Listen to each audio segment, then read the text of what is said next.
Hey guys, and welcome to another episode of Cobra's Corner. Today, of course, by the title you can tell we will be looking at another Code Geass figure, and it's the latest one in the line from Robot Damashii. It is, of course, the Shen Hu. So, without further ado, let's get on with the review. Well, video look. And we're back with Shen Hu, or the Divine Tiger. Now, this nightmare frame was built by Rakshada and her team, who of course made the Gurren. And this was then given to the Chinese Federation by the Maharaja of India. One problem with this nightmare frame, however, is it's so powerful that even at 40% of its capability, it can injure, if not kill, a pilot if they've spent too much time in this machine. That is until Shen Hu comes and takes command of it during one of the episodes. But that's really enough about the history of this nightmare frame. Let's get on and have a good look at it now, shall we? Okay, I have to say this as a fact. This is an awesome design for a nightmare frame. The colours they've used really stand out against the other nightmare frames of the Black Knights. Using a very traditional Gundam aesthetic, putting skirts around the front, side and back gives it another nice aesthetic which makes it stand out against the other nightmare frames. The head sculpt is simply amazing, as you can see. With the use of the gold, white and the red, you get a very nice traditional Chinese theme to it, which makes the head mold really stand out. Overall, I can't speak any more highly of the look of this figure. You've seen the pictures, it looks great. Okay, so we're back with the Shen Hu. Now we can have a look at its articulation, and I'll be honest, most of the articulation has been kept from the other various nightmare frames. Other things they've done to it is they've pushed the bicep swivel up to the top of the shoulder. It doesn't move a whole lot. I mean, it moves enough, I would imagine, but you know, it's one thing to take into consideration. The skirts, the side panels, if you would, do hamper the movement of the legs a little bit. Like, it is quite difficult to bring the legs past this point. They don't really go further than that, or any further back than that, which is a little bit of a problem. But the remedy for that was they added in these kind of weird knee joints, which I don't know whether they're good or bad, but to me they just feel a bit weird to mess around with.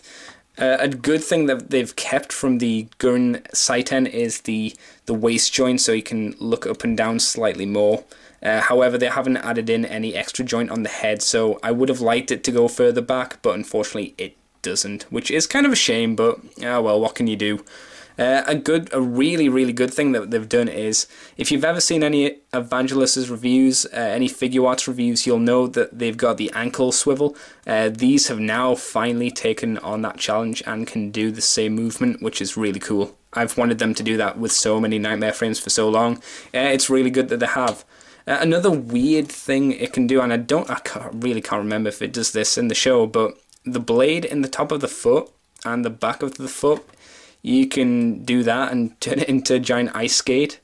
If you like I say, I can't remember if they do that in the show or not, but I thought that was quite funny. So when he's kicking, you can have it so the blades are set downwards, which is really nice. I don't think I've done that shot, but I will try it in the future because it's quite cool. That's pretty much all the articulation, you know, bog standard articulation, and I'm not going to hang around on that. So let's get on to some accessories, some of the interesting stuff. We'll move on and talk about his accessories. We'll get the generic boring stuff out of the way. He does come with the bitch slapping hands, which you've seen before. Luckily, he doesn't come with a completely closed-fisted hand, so, you know, it's really good that they're not wasting anything this time around with the fist.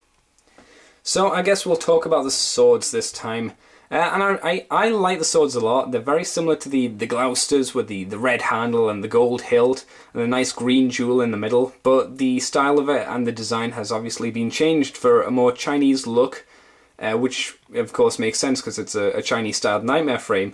Now, an interesting thing about this sword, not this but in the actual show, is the blade itself can shift from the top here and extend out at the bottom, which is quite a nice little feature, especially when you're in a fight. So I definitely like these swords, maybe a little bit more than the Gloucesters, but it's hard to say. They're very nice swords though. Now, you may be wondering what these are. These are his darts, very similar to Slash Harkins, and strangely enough on the same kind of wire as the Slash Harkins. And you may be asking yourself, why, Andy, have you taken these ones out? Well, these ones don't come stored in a little baggie. These are in the blister pack itself, so I don't feel too bad if these are out. I'm not going to display it with these because I don't want the wire again to degrade over time and break. But it's got an interesting way of putting these on, so we'll have a look at that now. Okay, so you can see we have the Shen Hu. To change his wrist to get the dart, you simply pop off his hand, like that. And this part here, where it's slightly raised, like the dart, you pull that bit off. Or you attempt to, because these are quite stiff. If you, oh, there we go. And of course, it just slides off. It's on a peg. It's just basically a hole there. And you take it, you slide it on, and then you put the hand on, a bit like this. And there you have it. It's as simple as that. Though I will be honest, getting the piece on is a hell of a lot harder than taking it off. It's just getting the hole here over the ball joint for the wrist can be a little problematic, but it's not too bad. And now there are a couple things that are interesting about the darts themselves. What they can do is, if you're entrapped or hit by this, it can send an electric charge through the wire itself and destroy a nightmare frame, which in itself is kind of really nice little feature. So it's more advanced than just a normal Slash Harkin, if you would. But with that being said, there is another accessory, which we'll have a look at now. And so we're back with the final two accessories, which are these. And if you haven't seen the show, you may be thinking to yourself, what the hell is this? This, my friend, is this, strangely enough. It is the dart, but it's spinning around at a tremendous speed, as you've seen in the clip before. Like I said, these can be used to batter. This is what it looks like, obviously. And because they're flailing around so much, it creates this kind of blurred shield.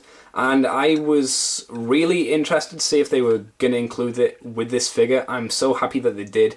It's got a completely clear bit here, and around the edge, hopefully you'll be able to see it, there's a slight yellowing to it, a slight gold effect to it, so it does give a really nice effect that this is spinning around.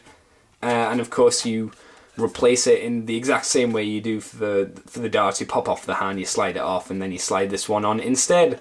So yeah, and you get two of them, so you can do that awesome scene, which will have appeared at the bottom of the screen at some point from the show. So I'm really happy about that.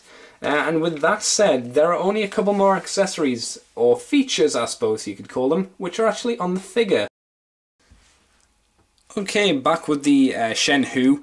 You will have noticed, of course, these parts on the side, and if you've seen other videos and stuff of other reviews, you will know that these are part of the float pack, and this is something I had really wished they'd done with these bloody wings ages ago. They've given them articulation, and my god, it serves so much better when these things have articulation. Because you can open these up and have it in its flight mode. You just need to fiddle around and adjust it, but you know, you get the idea. And I will tell you now, this is how all of the effing wings have came up till this point, and they would not do anything but get in the way of your collection. So you have no idea how happy I am to be able to do this, fold them away, and yet keep the float pack on. It is a godsend, people, I tell you, for space saving. You know, it may just be me, but I am really happy about these things, and it is very sad, I know. Now, one problem you could say is because of these blue bits on the side of the cockpit itself, when you take these off, these will have a peg sticking out, so you always have to have the Shen Hu with this on, but that's how it was in the show, so I don't care too much. Speaking of the cockpit, since I'll just show you how to open this one, because strangely enough, this being a Rebellion Nightmare frame, its cockpit has changed back to the normal style of Nightmare frames. It's not the motorbike kind of look which the other ones have had. To open it up, you have to lift up this little black panel, and then basically you just get your finger and pull it down. And if I can zoom in, pardon the wobbly frame, yep, you can actually see it, and it is really nicely detailed in there. Though if I look at that, I still haven't been able to exactly figure out what everything is or how the person would pilot it very well. But still, a nice different way of doing a cockpit, because let's be fair, it's been done like it has been for a long time now.